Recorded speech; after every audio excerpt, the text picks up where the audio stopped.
Sejam bem-vindos ao Chá de Trovão dos episódios 1 ao 5 de Sugar Apple Fairy Tail. Eu sempre bugo na palavra sugar. Sugar. Sugar, eita. Sugar Apple. Que isso, Thunder? Oh, meu Deus do céu, eu sou o Thunder e que fado gostoso. Eu sou Rafa e a história já acabou, né? Já acabou? Quase. Pô, Vamos ver isso aí. pô. Aqui é o Maurício, a história acabou, mas tá bonito, tá interessante ver aí o romance do fado com a fazedora de confeito de açúcar, de massa de açúcar. Pois é, cara. Pois é.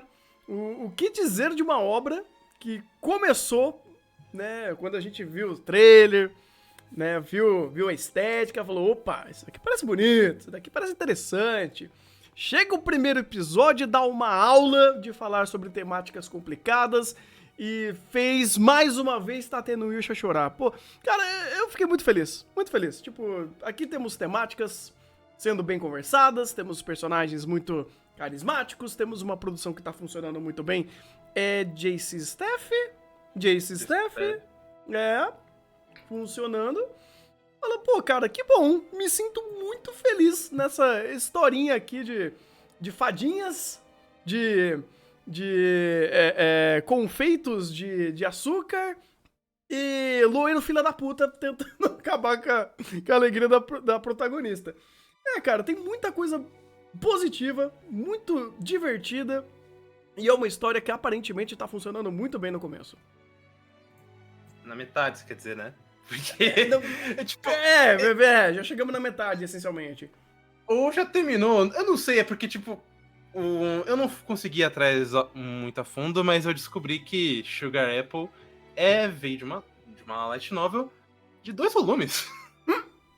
Então, teoricamente, eu não duvido que o que a gente viu, principalmente até o final do episódio 4, seja o final do primeiro, porque a história ela é muito linear. Uhum. Tipo, isso não é um problema, mas até pela forma como ele trabalha, apresenta os seus elementos. Mas ela é nitidamente muito direto ao ponto. Ao ponto onde eu não sei o que mais ela consegue me contar depois de 5 episódios. Eu não sei quanta carne ela realmente teria pra 7, mas o que ela me apresenta é legal. É realmente interessante, tem um passo a passo pra apresentação de personagem pra esse mundo. Eu só não sei o quanto de carne vai ter, o quanto esse açúcar vai vingar. Questão de carne, a gente já viu mais ou menos, acho que a gente já viu a carne que ela tem, digamos assim, né? Porque o ponto que a história se encaminhou agora é a conclusão desse arco dela conseguir provavelmente a medalha lá, o arco de treinamento. E provavelmente agora ele vai ficar um pouco cantando um pneu nessa interação da protagonista com o fado, que eu esqueci o nome dos dois, maravilha. É a Annie e o Shao. Tchau, obrigado. Eu conhecido também como Ronan Shine, mas aí você tem que jogar Granchase pra pegar a Não, referência. Thunder, vai embora com essa porra, então, Thunder, não Fábio. aguento mais. Continuando onde eu tinha parado, Fábio. E provavelmente a gente vai ficar nessa interação aí dela, interagindo com vários confeiteiros de açúcar aí, talvez alguns outros bonitões, e até que ela, enquanto ela tem um relacionamento com o fado dela, pra desconfio que seja mais um anime pra você ficar shippando os dois, e é isso. Provavelmente o conflito principal acabou, provavelmente no final talvez tenha mais um conflitozinho aí. E a carne dela provavelmente tá mais na interação desses personagens do que na progressão da história em si. É engraçado uma história que ela começa, desenvolve e termina num curto espaço de tempo. Tem muito mais competência de fazer isso do que obras que tentam fazer isso e erram desgraçadamente, porque por mais que ele seja direto e reto ao ponto que ele quer trazer, principalmente nesse primeiro arco, vamos dizer assim, né, dela chegando até a cidade, os percalços dela chegar até a cidade em si, conhecendo o Shao e conversando sobre e estabelecendo também o conceito de fadas nesse mundo e por que elas são escravas, ele fez isso muito bem. Ele mostrou, inclusive, tão bem que tem determinadas arestas que estão abertas aí e poderiam ser utilizadas se o anime quiser. Talvez ele utilize nessa segunda parte porque a história tá um pouco mais abrangente. Porque a primeira etapa de eu só preciso chegar até a cidade e todos os percalços do caminho funcionou bem, cara. Estabeleceu bem mundo, estabeleceu bem conflito, trouxe muito bem perspectiva de personagem, foi algo que foi bem testado ao longo desse caminho, inclusive por conta das divergências de perspectiva do que é um humano, do que é uma fada, e a própria Anne ser completamente alienígena pela situação que ela trata bem as fadas nesse mundo, ou ela trata como um igual, vamos dizer assim. Então são coisas muito bem feitas que a obra conseguiu fazer num nível bem timadinho, sabe? Passinho por passinho, mas foi extremamente funcional. E aí você tem, sei lá, a própria produção trabalhando muito bem para esse objetivo ser alcançado. É um anime deveras muito bonito, muito acolhedor visualmente. E aí você traz esse conto de fadas de uma forma muito concisa, porém direta ao ponto. Então, já que esse primeiro arco foi para começar e terminar nessa aventura, agora a gente tem meio que o momento da obra tentar abrir um pouquinho mais o leque e não ter necessariamente um objetivo claro, mas ela realmente ir vivenciando determinadas etapas ali, que é uma estrutura até que interessante, né? Porque a exploração de mundo fica pro depois do objetivo, entre aspas, o objetivo dela ter sido concretizado. Então agora que ela vai ter mais um ano, vamos dizer assim, pra treinar, pra ela tentar fazer o teste de novo e talvez conseguir a medalha, vai ser uma coisa interessante, porque daí ela já meio que se situou ali, entendeu o que falta pra ela, ou pelo menos entendeu o que pra ela significa ser uma confeiteira, e daqui pra frente. Então, por mais que a gente possa ter...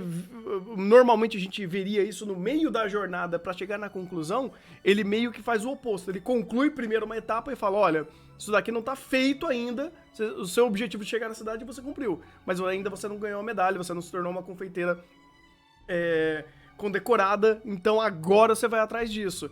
E agora você vai atrás disso, com o Shao não sendo mais o seu escravo, vamos dizer assim, com você entendendo o que falta pra você como confeiteira, ou pelo menos, não é que nem o que falta, mas o que ela já conseguiu conquistar por se distanciar dos confeitos da mãe.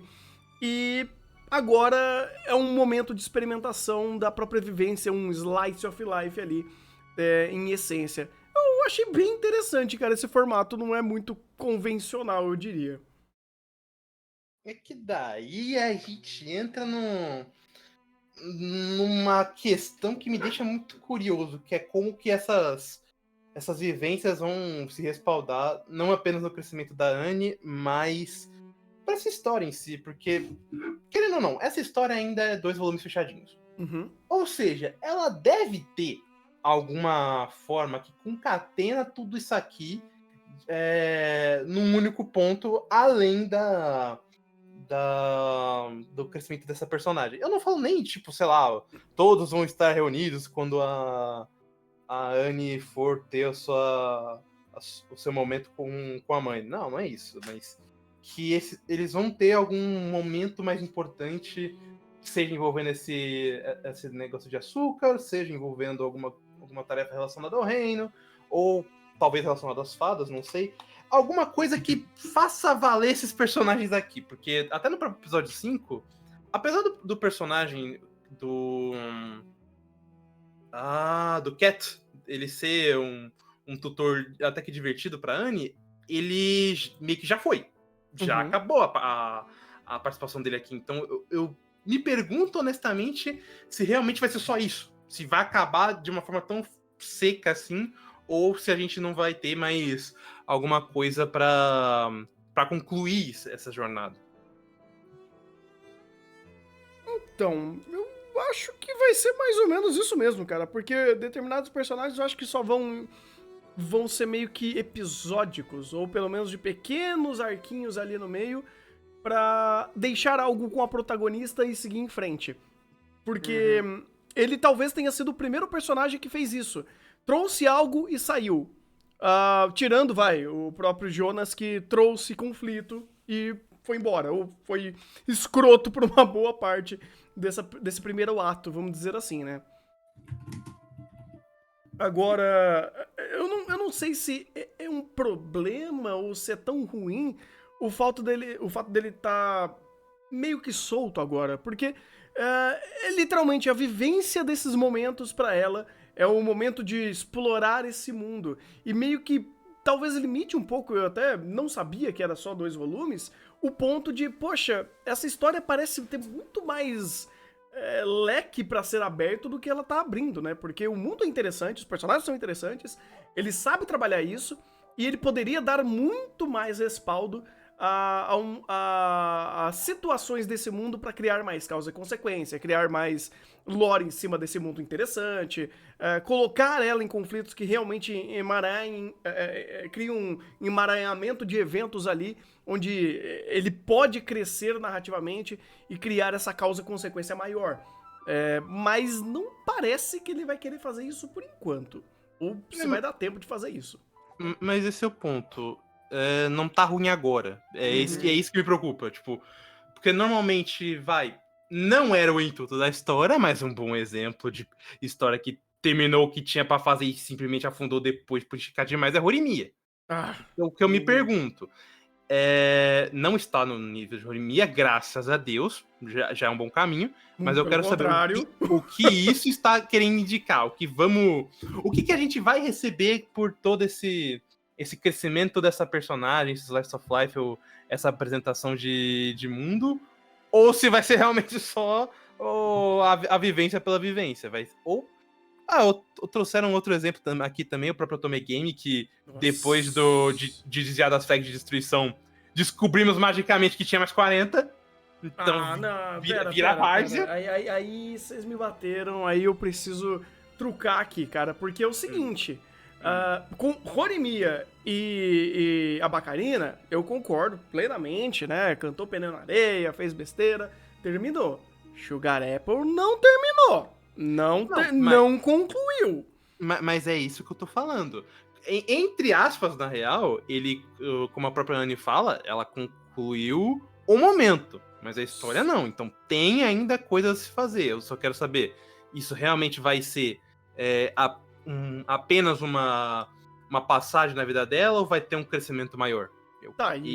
Esses personagens vão ter um apelo maior, inclusive. Isso eu quero saber. Apelo, talvez, só o do círculo principal. Porque eu acho que a dinâmica mesmo, a gente já, nesses 5 episódios, a gente já viu nos 2 arquinhos como vai ser. Vai ser o mundo de Sugar Apple, como o Tanner falou. É um mundo bastante rico, mas logo nos primeiros episódios, já na pousada, o anime já estava indicando que a gente tem um mundo interessante, mas ele é nosso plano de fundo, a gente não vai abordar muito ele. Ele apresentou muito bem a questão da escravidão das fadas, mas ele já colocou aquilo lá como o plano de fundo, setou o status, acabou e na pousada o negócio já estava completamente diferente do que como começou.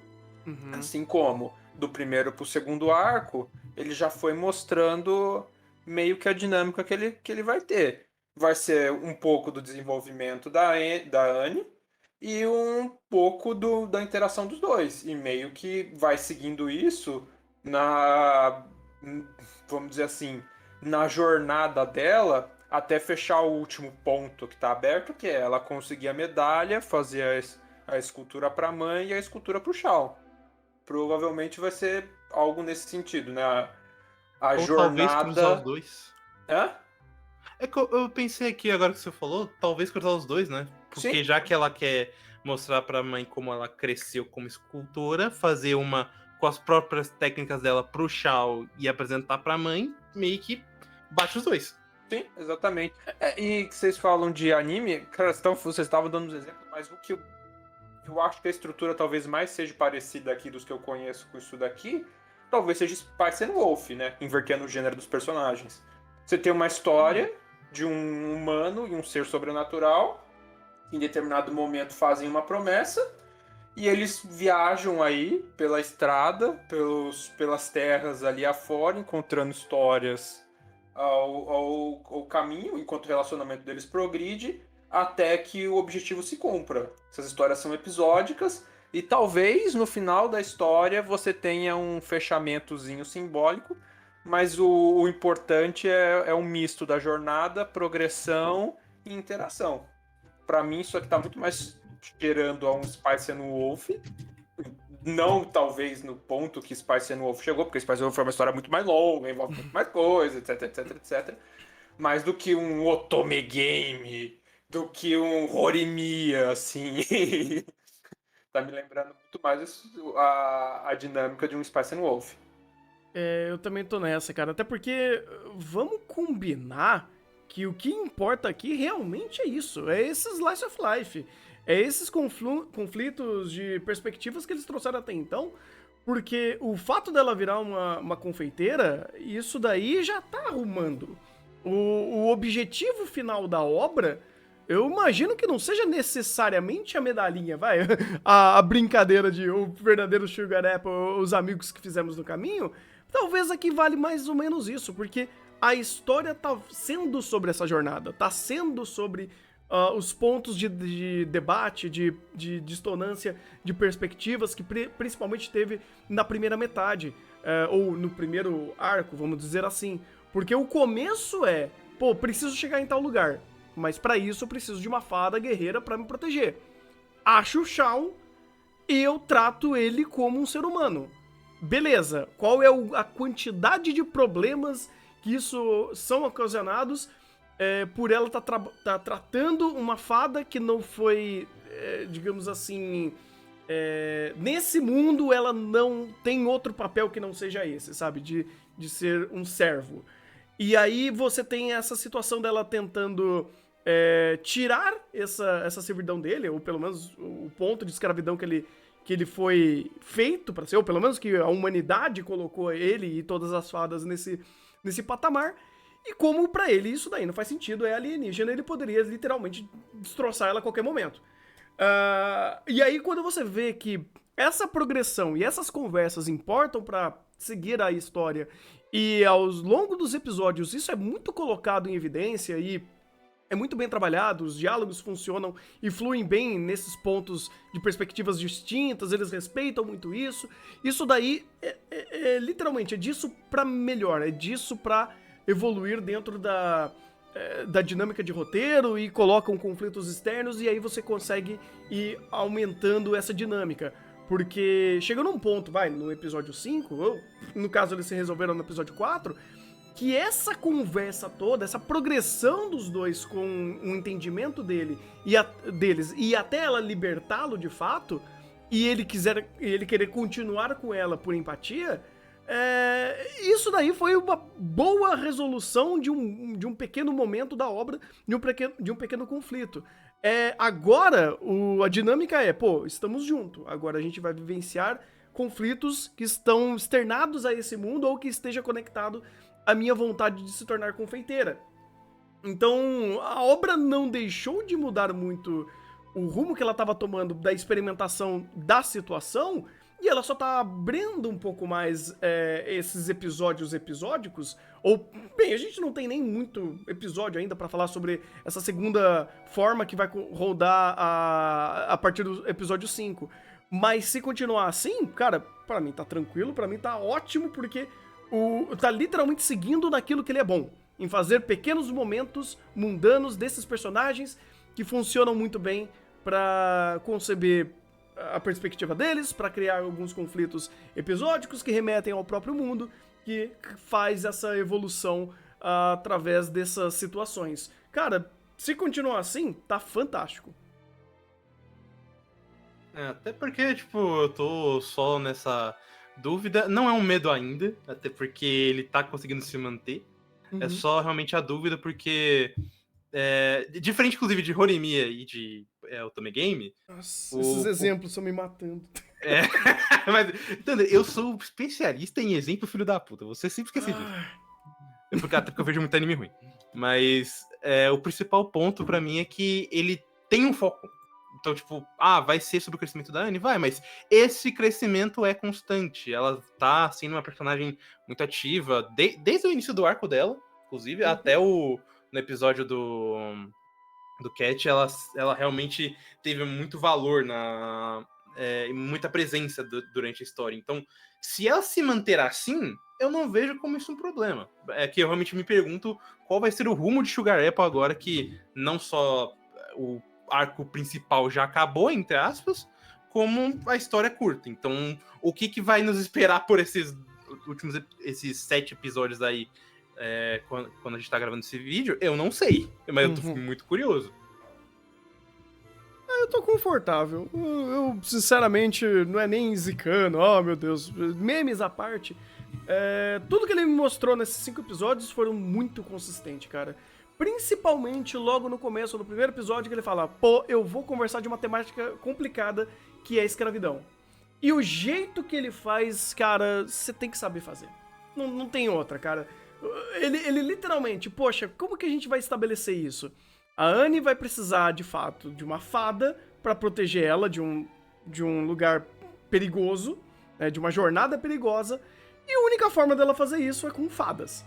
Então, quando ela começa a ser exposta a esse mundo, saindo do mundinho dela, da cidadezinha dela, que bem, eu não lembro nem se de fato ela teve muito contato na cidade dela com fada ou algo do tipo, não dá pra saber. Mas quando ela chega na cidade e a coisa começa a ser dita pelo tom que essa sociedade é feita, isso soa muito alienígena pra ela. Pô, ela vê uma fada sofrendo ali. E é até interessante que a primeira cena dela vendo o... Qual que é o nome do bichinho lá? O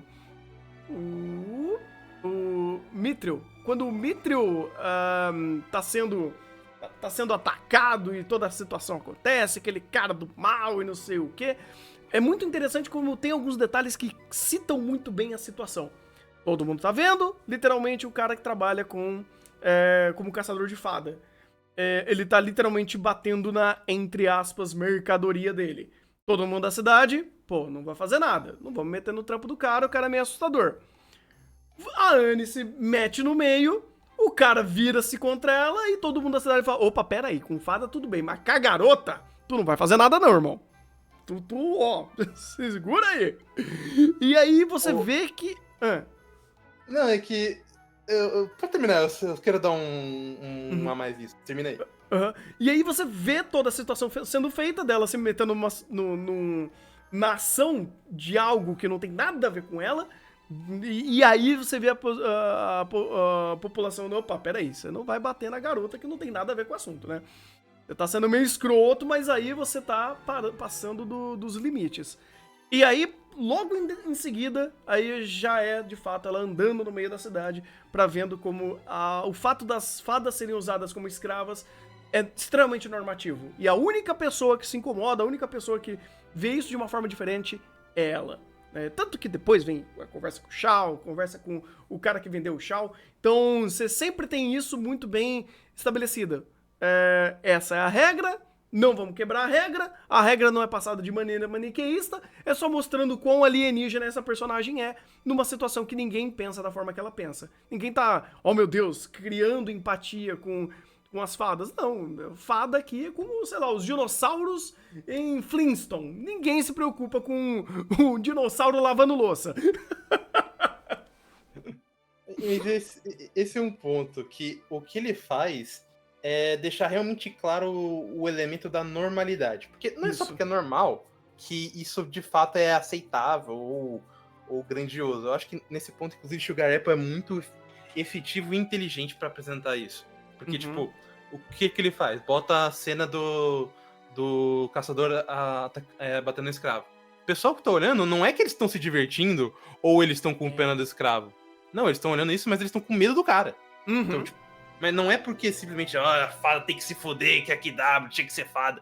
Não, isso isso pra eles é apenas um ser a mais. Tanto que eu lembro, tirando o caçador, não teve ninguém realmente com um puta do preconceito com a fada de fada, filha da puta, tem que apanhar mesmo e tal. Não, ninguém. Inclusive, ao longo da narrativa, isso não acontece. Todo mundo que tem uma fada e toda fada que é mostrada, ela é normativo. Tipo, ela tá fazendo a função dela.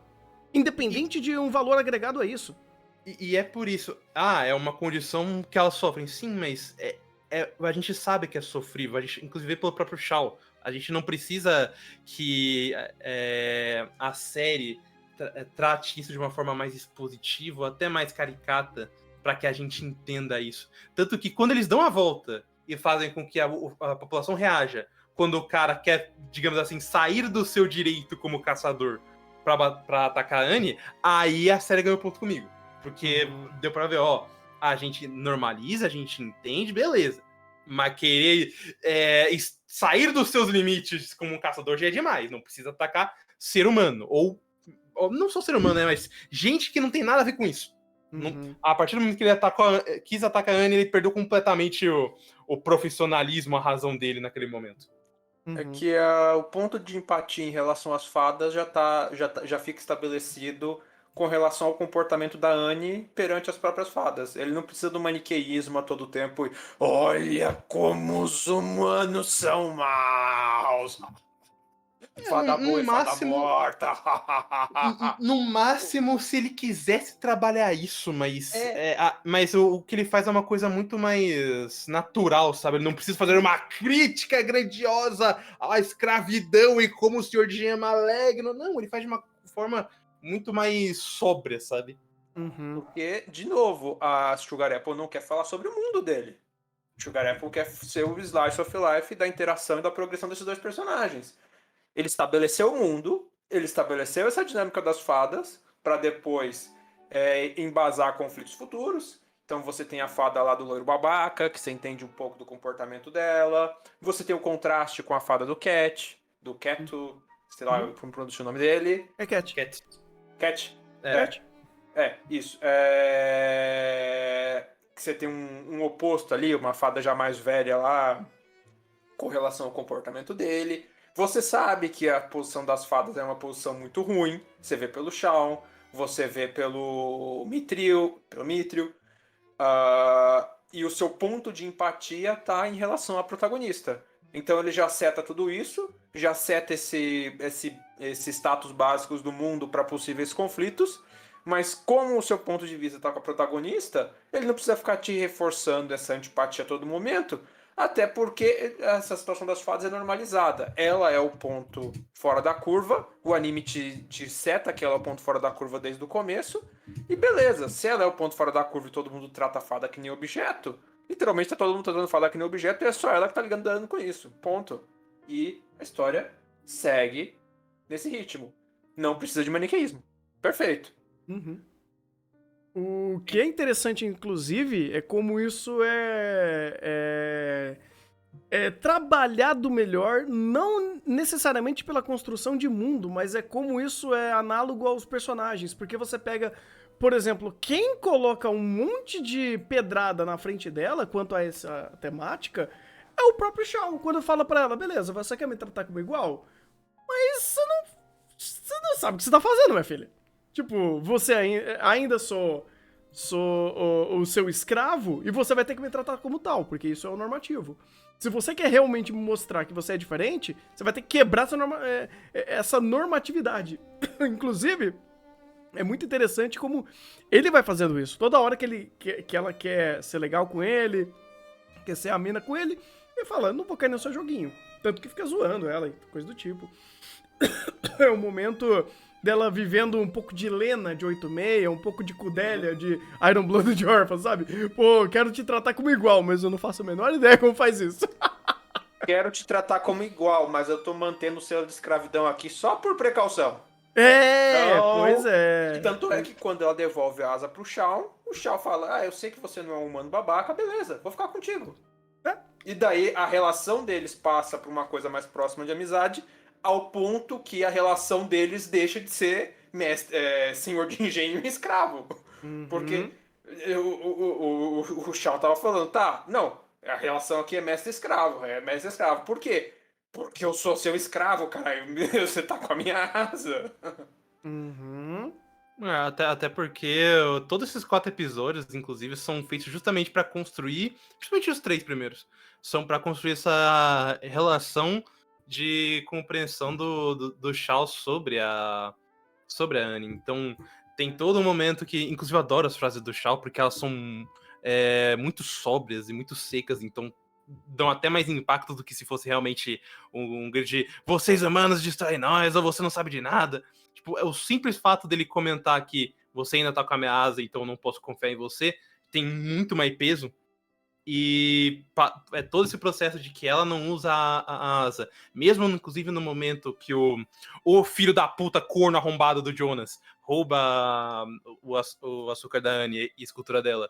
Ela, mesmo assim, ela não aperta a asa do Shaw pra ele ir atrás dele. Então, existe um nível de respeito que eles que, ironicamente, respeitam aqui. Então, é muito bom ver essa construção da relação deles. E no final faz sentido, sabe? O Shaw não querer ir embora e querer continuar com ela mais um tempo pra ver esse crescimento.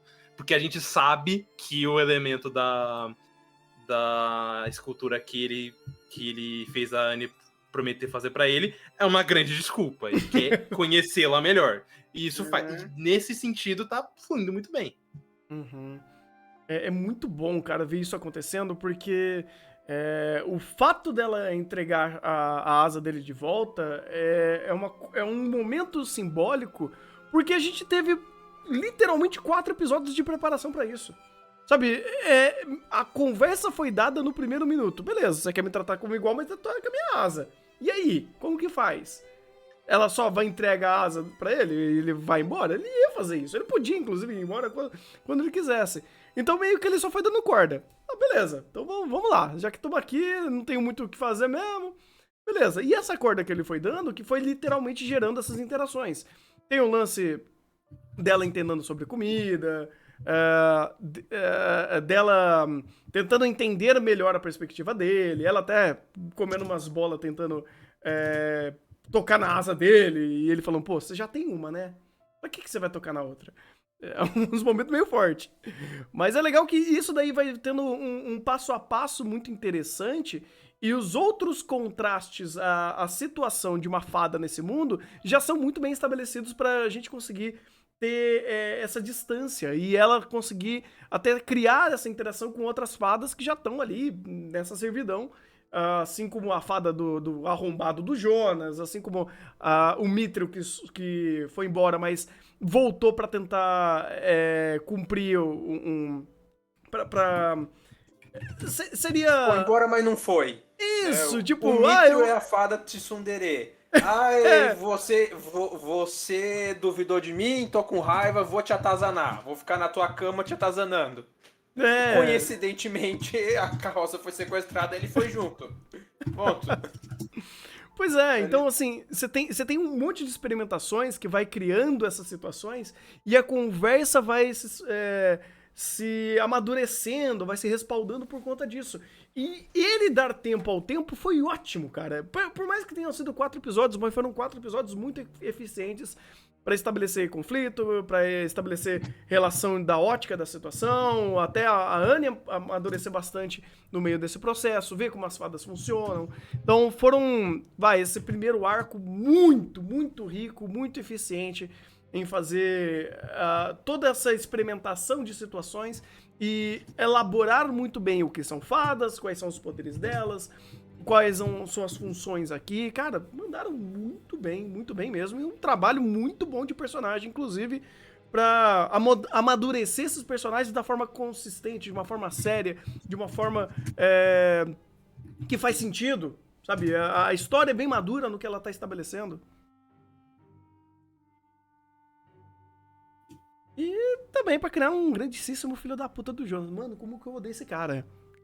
É um exímio arrombado, né? Nossa senhora, cara.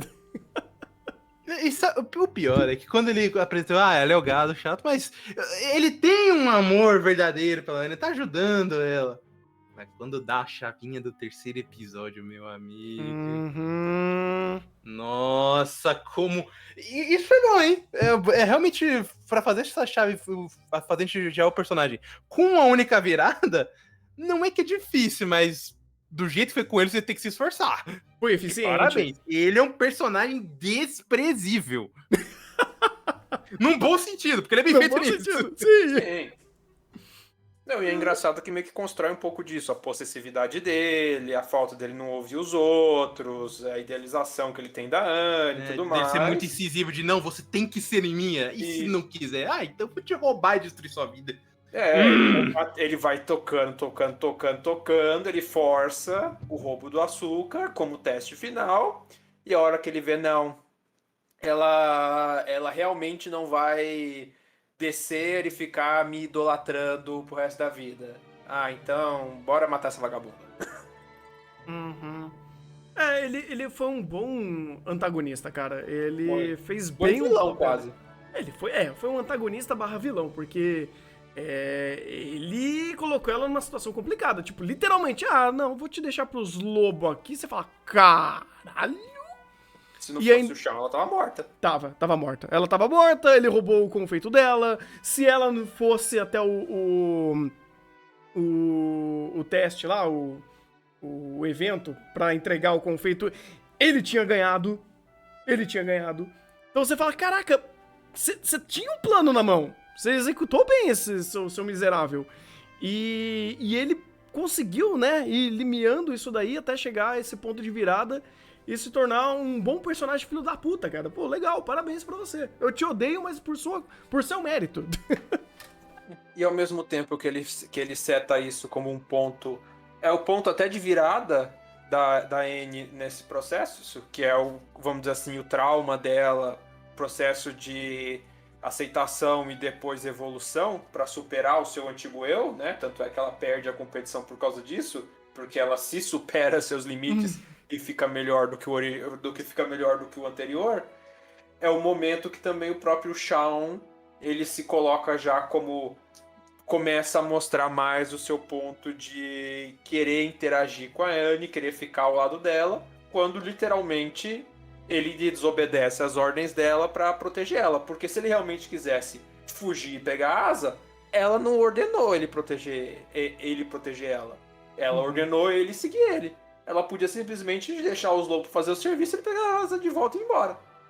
Então, é um ponto que setou um bom pseudo-vilão, né? O vilão desprezível e ao mesmo tempo patético. Adoro. Adoro como esse cara é patético. Faz muito sentido, inclusive, ele ser. E foi o ponto principal de virada da chave pra, beleza, setamos, evoluímos, mostrando ponto de virada e progressão. E agora nós temos nosso personagem no novo status. E segue. Temos a nossa vingancinha. Literalmente o tapa é o suficiente, mas o ser desprezível não merece mais atenção que isso. E bora pra Sibéria fazer doce. Cara, essa resolução eu gostei muito, velho. Porque, de novo, obra sendo consistente e coerente com ela mesma. Setei o fato do confeito, setei o fato que tem uma galera que vai julgar isso. Até eu achei interessante. Falei, pô, vocês vão fazer esse evento, todo mundo vai levar o confeito e ninguém vai fazer na hora? Eu falei, pô, os caras que avaliam isso ou é muito bom pra, tipo, literalmente você conseguir enganar. Tipo, eles conseguirem entender o confeito só de você levar, ou você é muito bom a ponto de enganar eles, cara. E, bem, faz sentido pros dois lados, né? Porque se você é muito bom a ponto de enganar eles, também é mérito seu. Mas eles também conseguirem avaliar a escultura sendo levada, também é mérito deles. Porque quando ele chegou e falou, não, beleza, tem um comparativo aqui dessas esculturas, porque claramente a escultura do Jonas era muito melhor do que qualquer outra ali, e ele ia ganhar esse mérito. Quando chega alguém pra comparativo, fala, opa, peraí, então tem alguém fazendo coisa errada aqui. Então faz aí um novo confeito, pelo menos um pequeno detalhe ali, uma asa de borboleta, né, uma borboleta pra gente fazer a comparação. E quando chega a esse ponto, é interessante porque, de fato, a progressão, não porque ela se tornou melhor, mas porque ela entendeu que cada confeito é feito da sua própria forma. Ela fez algo diferente da mãe, e ela replicava da mãe. E o que o Hughes, eu acho que é alguma coisa assim, ele falou pra eles, pô, vocês têm que fazer o de vocês, não tem que copiar. Vocês têm que criar a sua própria identidade, a sua própria assinatura. Quando ela descobre e aprende a fazer isso, ela perde. Eu achei super incrível, cara. Super criativo dar esse tipo de resolução ali. Ou até mesmo barraco na frente do rei. Eu falei, nossa, quem que dá barraco na frente do rei? Incrível. Eu Foi, gostei muito. Inclusive, esse elemento artístico, inclusive, que é algo básico, mas algo que é sempre bom de salientar, porque eu acho muito interessante quando qualquer obra aborda esse tipo. Beleza, você sabe as técnicas, mas ainda falta o seu, sabe? Algo pra chamar de seu. O Jonas, por exemplo, ele não tem nenhum dos dois. Ele não tem o seu próprio estilo, muito menos sabe das técnicas, por isso que só faz merda. Inclusive, o ser humilhado naquela competição, maravilhoso, continua assim. Rio podia chamar dele de lixo, faltou esse elemento assim. E a Annie, no início, ela tinha essa dificuldade de, pô, você sabe as técnicas, tá seguindo bem o beabá, mas não é seu. Ou melhor, não é nada fora do beabá, não é nada único. Então, quando chega nesse clímax do episódio 4 e ela tem essa crescente de, pô, agora eu melhorei, porque agora eu fiz algo meu, eu fiz uma nova escultura, isso é muito melhor. Pô, isso realmente é mais impactante. Isso, inclusive, demonstra uma boa evolução de que ela não estava mais fazendo pela mãe dela, mas está fazendo agora pelo Shao. Ou não só isso, pela nova ela que está ali naquele momento. Então, existe um bom crescimento da personagem. Uhum. Cara, tudo isso, ele denota como esse roteiro é bom, cara.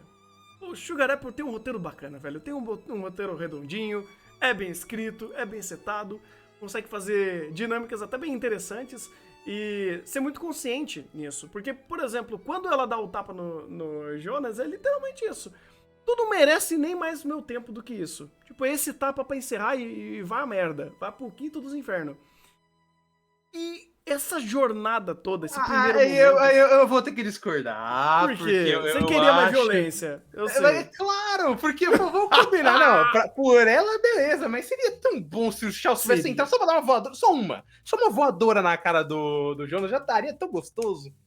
Pois é, o Shao não precisou ir lá meter a espadada nele.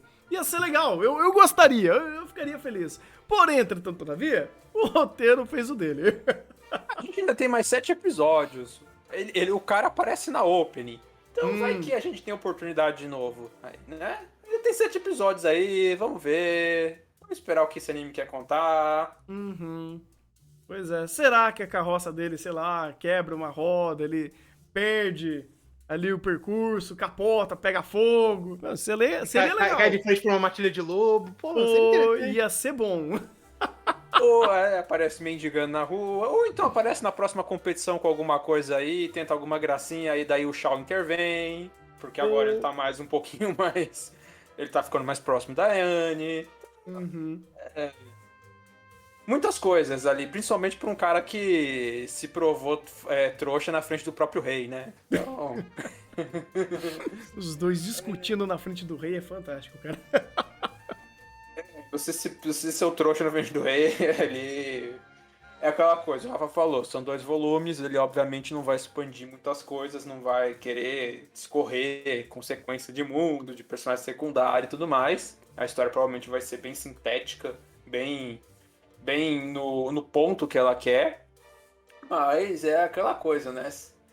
Se ele fosse elaborar um pouco mais ali, as consequências podia ter rolado alguma coisa a mais. Eu ia gostar? Eu ia. Não, dá pra se satisfazer com o que aconteceu? Dá. Ainda tem 7 episódios aí pra ele, assim, fazer a boa de novo. Então, só esperar. Sim, sim. E se também não quiser aparecer nunca mais, vai ser literalmente o que a obra falou. Deixa esse cara cair no esquecimento, porque pra ela isso não é importante. Ela tem uma vida a viver. Ela tem o caminho dela a trilhar, e se ela ficar se importando com esse lixo, não faz fazendo nenhum sentido. Inclusive ensinamento pra vida, né? Olha só que coisa legal. Pois é. Não jogue longe o cara tóxico que fica te enchendo o saco. Jogue pra longe e, se necessário, denuncie pra polícia. Justo. Né? Ou uma alabarda na cabeça funciona também, mas... Uma barda na cabeça pode te botar na cadeia, né? O cara Praticamente pode droga passar pra pública. terra, mas você também se ferra. Então é mais fácil só ele se ferrar. Verdade. Ou tem uma fada guerreira do seu lado, também funciona. Exatamente. Sou a favor da ideia básica e rápida do crânio concreto. Então, Crânio concreto. é sempre bom. Ótimos ensinamentos. Ai.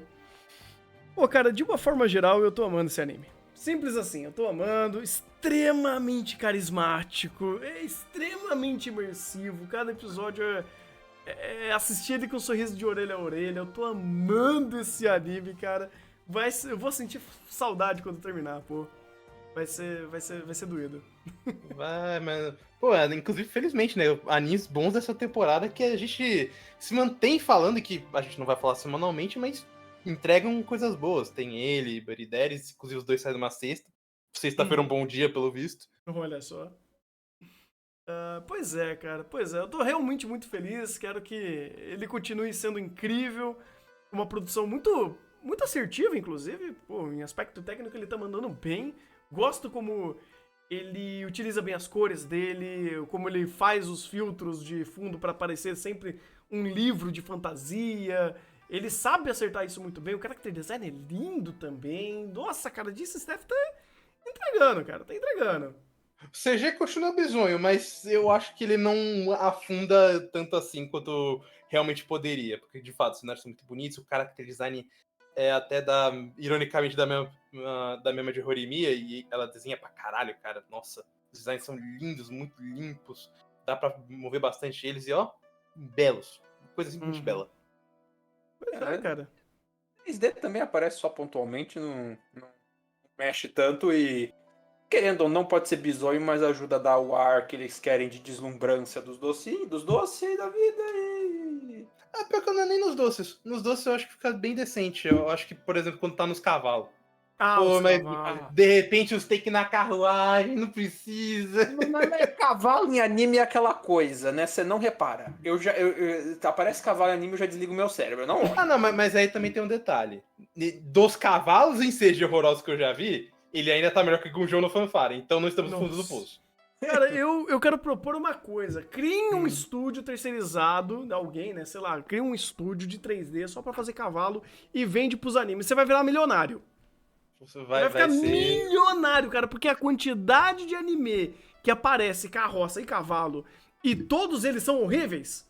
Pô, se você tem um estúdio só pra fazer isso e você vai vender pra todo mundo, vai ganhar dinheiro. Confia em mim. Ou não, continua fazendo desbugadão, porque daí dá pra brincar com eles no Blender. É bonito. Ai, meu Deus do céu. Ou eu acho que a inteligência artificial vai ter que salvar a gente desse percalço, né? Alguém tem que fazer isso aí. Alguém tem que fazer isso.